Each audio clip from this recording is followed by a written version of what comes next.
Eu vou contar uma piadinha aqui. É uma piadinha, mas ela ilustra isso. Quando você começa a enxergar isso, você começa a ver uma lógica que antes você não via. Diz que uma vez um camarada estava ferrado em casa, desempregado, tinha perdido tudo. Estava igual você quando perdeu o seu canal lá, malzão e tal, pá, comendo ovo frito com arroz. Aí ele estava ouvindo uma rádio, aquelas rádios de crente, né? Aí o camarada, então, meu amigo, ligue para cá que a gente vai fazer uma oração por você. Então, estou ferrado. Só tem uns créditos no celular aqui, eu vou ligar para a rádio então. E vou ligar. Aí ele pegou e ligou, meu amigo, olha, eu estou ferrado aqui, eu estou sem dinheiro, estou tudo. Cara, não, meu amigo, nós vamos orar por você. Olha, vou até fazer uma coisa na rádio aqui. Se alguém quiser ajudar o fulano de tal, tá bom? Liga aqui para a rádio, no telefone, fora do ar, nós vamos dar o endereço dele, você vai lá e ajuda e tudo. E do outro lado da cidade, tinha um não religioso, crítico da religião, que ouviu aquilo ali, por acidente, e falou assim, eu vou pregar uma peça nesse crente. Eu vou comprar uma cesta básica bem puxada para ele, vou fazer um supermercado e vou falar que foi Satanás que mandou entregar. Eu quero ver o que ele vai fazer.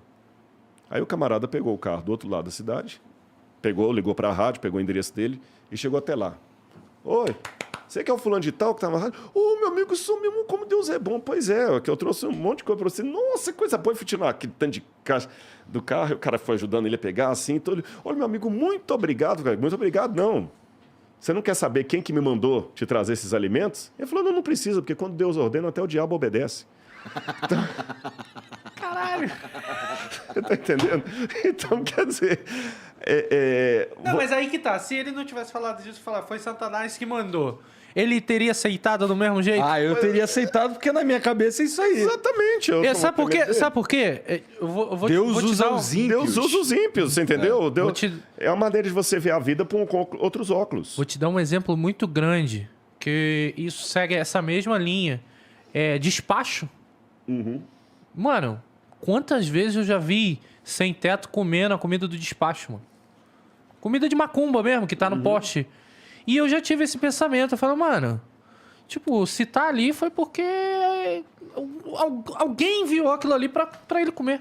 Entendeu? Agora, por outro lado, se você colocasse... E muita gente fala que não, macumba é coisa do inferno. Se você acreditar, aquilo ali vai te fazer mal mesmo. Se você acreditar... Vai, claro. A assombração sabe pra quem aparece, diz o ditado, né? Eu já peguei R$50 de despacho. eu já tava lá. Rodrigo, tava lá. Cinquentinha. Pô, já peguei várias balas Juquinha. Por isso perdeu o canal. Não, cara, eu lembro desses R$50, eu cheguei em casa, dei pra minha mãe. Mano, minha mãe foi e perguntou, onde é que você achou? Achei na rua, mãe. Aonde? Eu falei, na rua. Você não mentiu. Cara, minha mãe no outro dia fez compra, fez um monte de coisa, velho, lá pra casa. Eu peguei os R$50, tava lá dando sopa, cara. Entendeu?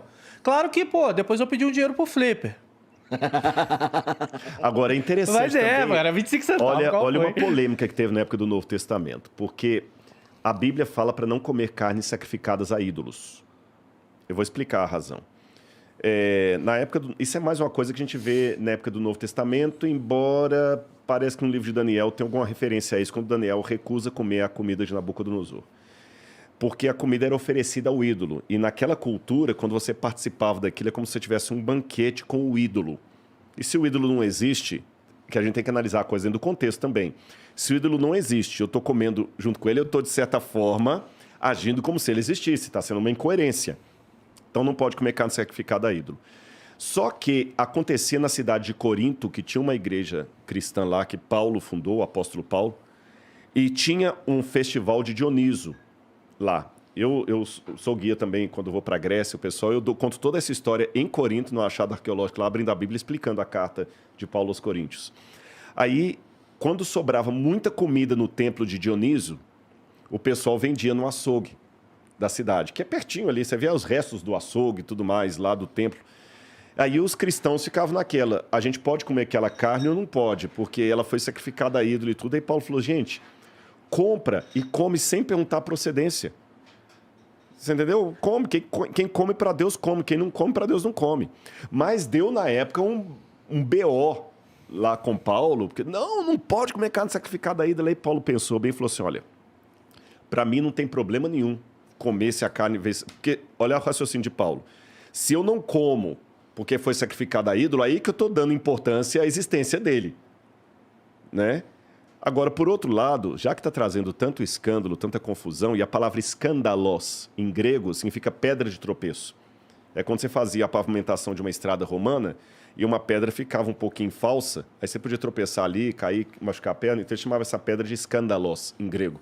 Aí Paulo falou o seguinte, eu não quero servir de escandalos, de pedra de tropeço para alguém, então eu vou fazer o seguinte, eu não vou comer para evitar o escândalo. Então, às vezes tem esse lance também na religião, que a gente tem que tomar o cuidado, a sensibilidade, que tem coisa que pode, numa cultura ser de um jeito, numa cultura ser outra. Esses dias eu estava fazendo uma live com a Karina Bach, muito querida, um grande abraço para ela aí, e ela me perguntou essa questão de usos e costumes, aí eu contei a história de um missionário adventista que ele já morreu, e ele trabalhou muito tempo numa etnia da África, eu não me lembro qual agora, que lá, olha bem, as mulheres de bem, que são as mamas, elas têm o peito pro lado de fora. Quando a menina é nova, solteira, ela tem que cobrir o peito. E se a mulher trai o marido, é desgraçada por qualquer coisa, ela perde o direito de ter as mamas à amostra. Porque na cultura deles, a mulher com os peitos caídos, tal, quer dizer que ela amamentou muita gente, tudo e tal. Só que ele e a esposa dele ficavam sem graça. Eles não eram obrigados a seguir isso porque eram brasileiros. Mas chegavam na igreja para pregar, aquele monte de mulher de peito de fora, assim, um negócio esquisito. Aí ele ficou... Hoje ele não faria isso, porque hoje a gente prepara os missionários para aculturar, né? Uhum. Aí ele pegou e teve uma ideia brilhante, só que não, hashtag só que não. Com a mulher dele, olha, nós vamos dar ele tinha um coral na igreja no sábado, nós vamos dar para vocês a camiseta do coral. Se tivesse lá Insider, ia dar muita camiseta, né? Olha, irmãs, vocês vão ter a camiseta do coral. Ai, que bom, obrigado. Compraram uma para cada uma. Aí, que era uma maneira de elas cobrirem.